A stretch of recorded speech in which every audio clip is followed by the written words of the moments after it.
Hi, Chuck Vosburgh here, your favorite realtor from NextHome Gulf to Bay. And today I have Steve Kelly from All Western Mortgage. And Steve's here to talk to us about some of the things that have changed about mortgages during the quarantine and also what his predictions are coming up. So welcome, Steve. Thank you so much for joining us today. It's Good morning, a pleasure Chuck. to have Thank you you. for having me. So what are you seeing in the market now? What's going on right now, Steve? Well, obviously a lot. We've seen a lot of turmoil in the last couple of months, as we all know. When the pandemic hit, it literally threw the lending market into disarray with all the different corrections and the tightening of lending. A lot of products that we used to have actually have gone away.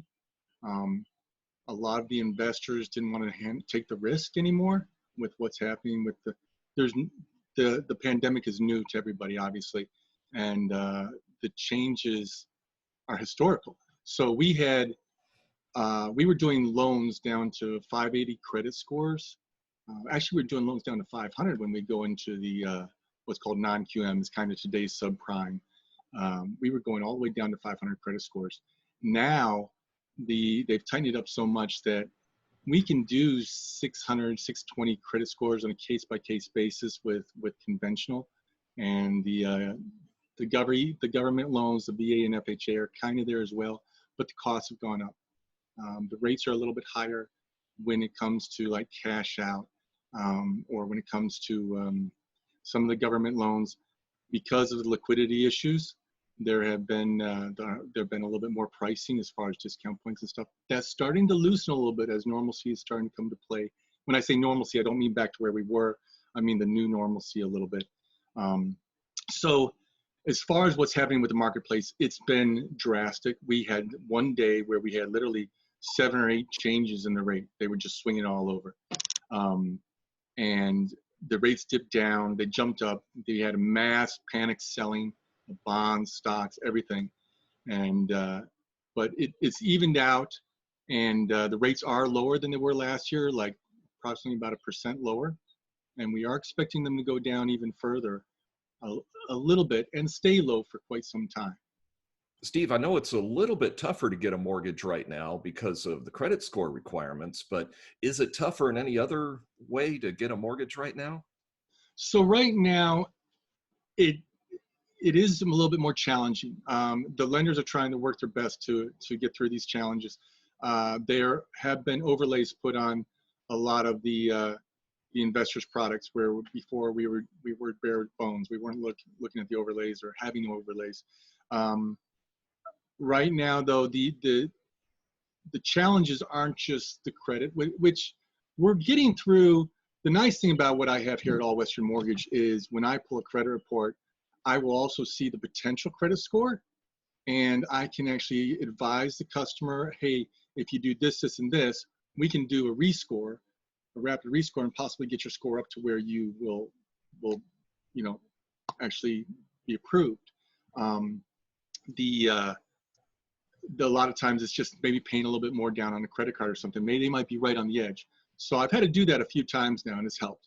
As far as other challenges with the loan process, yeah, we have employment issues. Obviously, a lot of employment issues. People are on furlough, people are laid off, and we are trying to. I'm sorry, I've got the background. I don't know if you hear the birds are going crazy. Everybody's working from home right now. All of a sudden, they decided to chime in. So we have to actually verify employment pretty much 3 times at least before that loan is completely funded. We do it at the beginning when we first get the application. We do it 10 days before the closing, and then we're doing it within 3 days of the funding, because we're finding that people are losing their job through the process. Or other times, we've also found out that, especially with the smaller shops, that somebody is verifying employment for the employee, and it may not be as accurate as it should be. So we have to definitely, employment and income is under the microscope now. Yeah, I see. Now, you mentioned overlays. Can you explain what overlays are? Yeah, a lot of times they're just credit overlays. It's like if you're pulling if you're at 75% or below and you're doing a refinance, refinances, by the way, right now are up 210%, and they're just going crazy. The purchase market, it shrunk drastically, obviously, when this pandemic hit, and it was going that way for about, I want to say 6 weeks or so, maybe 7 weeks, and it is starting to come back up. I'm starting to see now purchase contracts, and I'm starting to see activity, which is great. But the overlays themselves, they are usually over a type of loan, say a cash out loan. Instead, if you're pulling out an 80% loan from your equity and you're taking cash out, you're not just refinancing your mortgage, you're paying off a home equity line of credit, or you're paying off a credit card, or you're just taking cash out to put in the bank so you're ready. Those a lot of times may be hit a little bit with costs, or a little bit hedged a little bit with rate, because they're considered a little bit riskier than just doing a refi of your mortgage. Steve, you mentioned that you've been doing some refinancing. Now, of course, the news reports that refinancing is all but dried up right now. What's your take on that? What's really going on out there?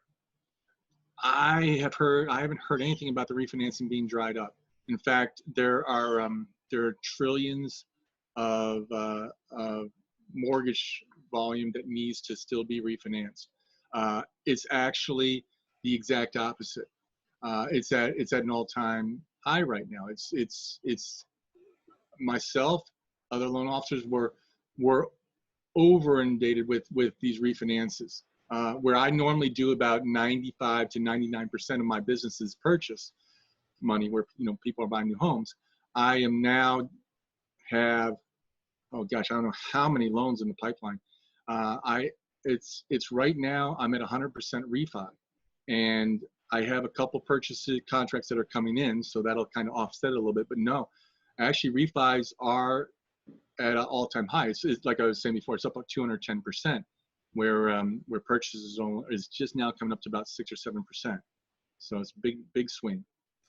Well, it sounds like, historically speaking, this is probably the best time to refinance ever, at least in our lifetime. Do you agree?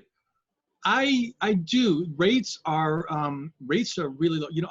I'm locking people in at low 3s and sometimes high 2s. That's crazy. We haven't seen that before.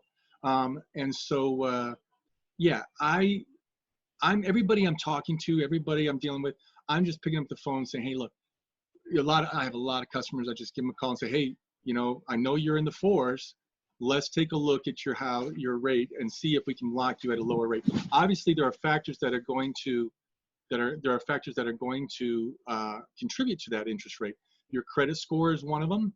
How much equity you have in the house, and sometimes, like if you're doing a loan for, well, even at 80% loan to value, if you're saying your house is worth $200,000 and you're going to do a $160,000 mortgage, you're at 80%. But if you're doing 80% or less, sometimes when I run it through the decision engine, Fannie Mae, Freddie Mac decision engine, I will get an appraisal waiver. So sometimes we don't even have to send out an appraiser, and it is a great time to refinance. There's tons of people I'm helping save a lot of money. Normally when they refinance, they're skipping one mortgage payment because they put a new mortgage in place. The next mortgage isn't due till the next, the old mortgage is paid off. The next mortgage is due a month later. We roll in the closing costs.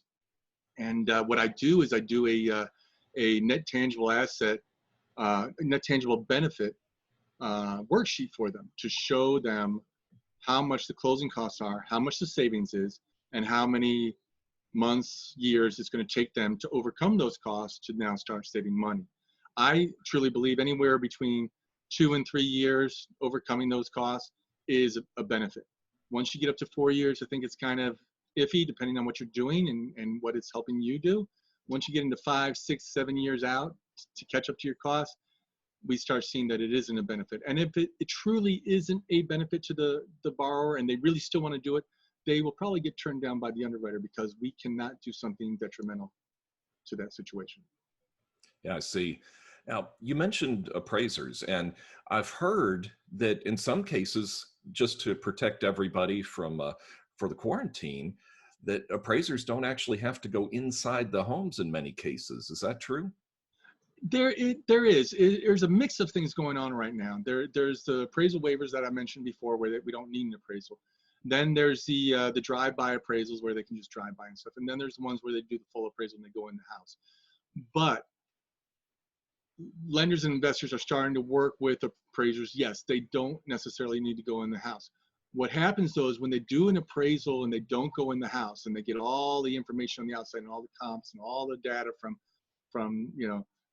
the county and all the data they need from all their sources, and they do the appraisal, it will be a more conservative appraisal. Right? That just seems to be the case. So if they can't get inside and see what the inside looks like, we can still get an appraisal done, but just assume that it's going to be probably a little bit more conservative on your value. Yeah, that makes good sense. Now, do you think that we're going to have another round of foreclosures coming up in the future? There's been some people are predicting that may happen because of all the unemployment that's going on right now. What's your opinion on that? I don't believe that we're going to have a round of foreclosures like we did before. Last time we had this situation, the housing market was crashing. All right, the values were all upside down, and the whole recession was caused by the housing market. If you see other recessions in the past, the housing market continued to grow. There might be a couple dips and stuff, but not like we saw last time.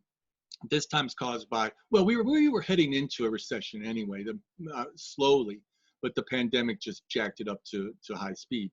I mean, right now we have, 40% of households that are making less than $40,000 a year have lost, somebody's lost, in that household has lost a job, right? So our unemployment is over 20%.